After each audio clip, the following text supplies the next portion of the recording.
Dubai के एक global stage पर 139 देशों के बीच एक भारतीय महिला का नाम गूंजता है और अगले ही पल उसे दिया जाता है $1 मिलियन का अवार्ड। लेकिन हैरानी की बात यह नहीं है कि उसे इतने पैसे मिले।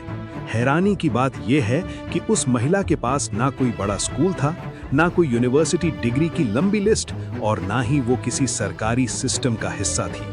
फिर भी उसने ऐसा क्या किया कि 5000 से ज्यादा नॉमिनेशंस में से सिर्फ उसी को चुना गया। उसने ना स्कूल बनाया बल्कि पूरा शहर ही स्कूल बना दिया।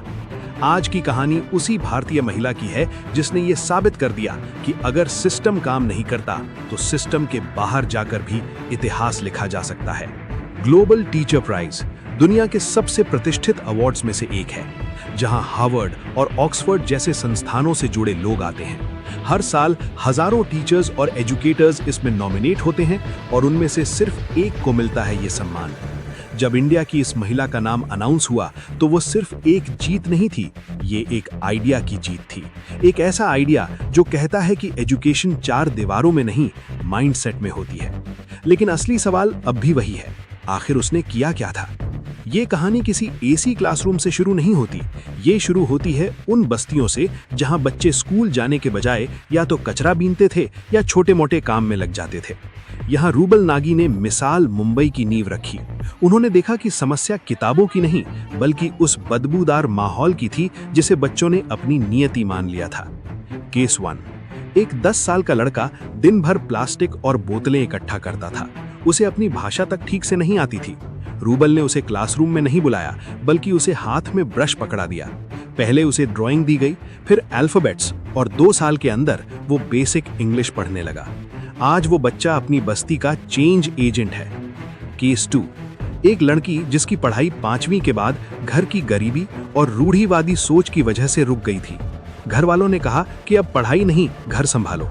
लेकिन रूबल के कम्युनिटी टीचिंग मॉडल ने उसे फिर से किताबों से जोड़ा और आज वही लड़की ओपन स्कूलिंग से 10वीं पास कर चुकी है। ये बदलाव ओवरनाइट नहीं हुआ। सबसे बड़ा बदलाव ये था कि बच्चों के दिमाग से ये डर निकालना कि पढ़ाई उनके लिए नहीं है। पहले वो सोचते थे कि ये हमारे बस की बात नहीं है।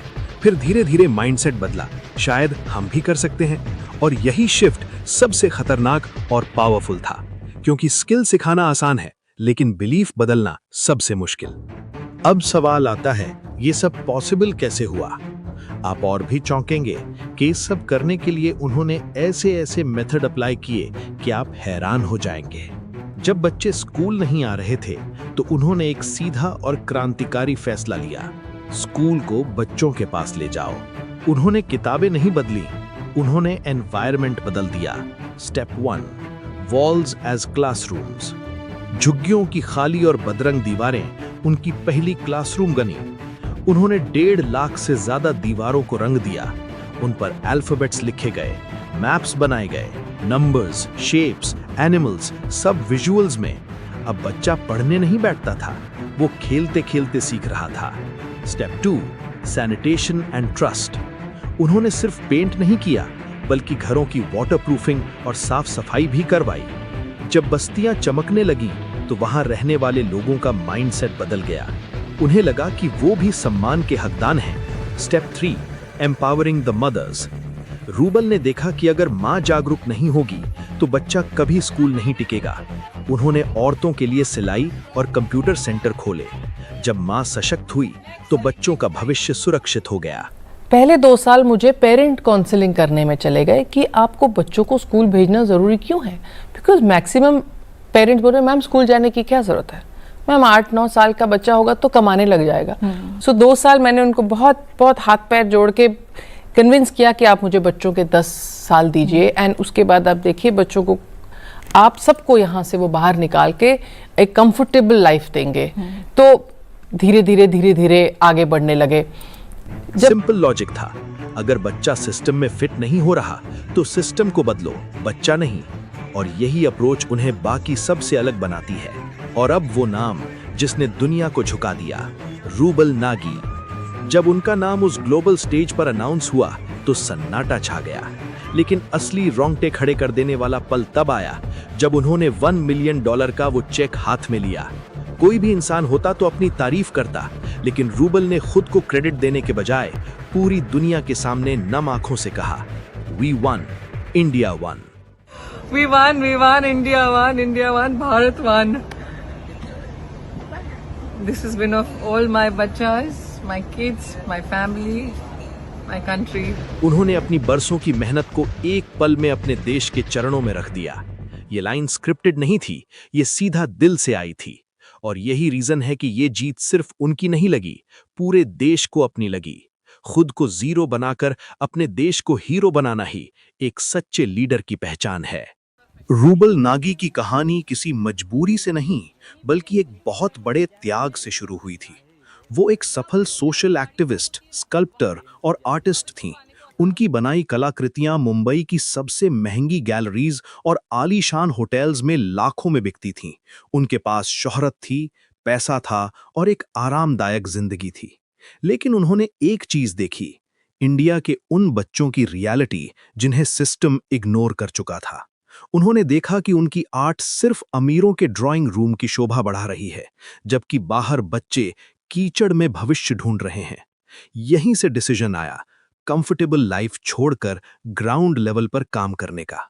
उन्होंने अपनी ब्रश की ताकत को गैलरी से निकालकर बस्ती की दीवारों पर उतार दिया।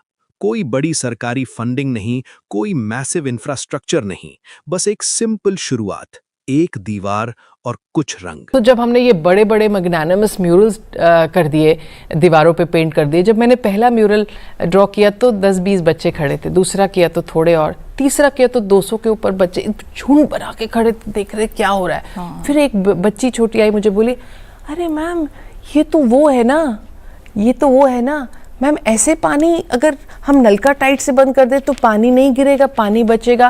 मैम देखिए फिर कितना अच्छा होगा, हमारे घर में ज़्यादा पानी आएगा। So these ideas started coming from children. So then we replicate this model in all the schools. फिर हमने स्कूल के जो हमारे रूम्स हैं जिनमें हम क्लासेस देते थे, उनको हमने बहुत ब्यूटीफुली पेंट कर दिया।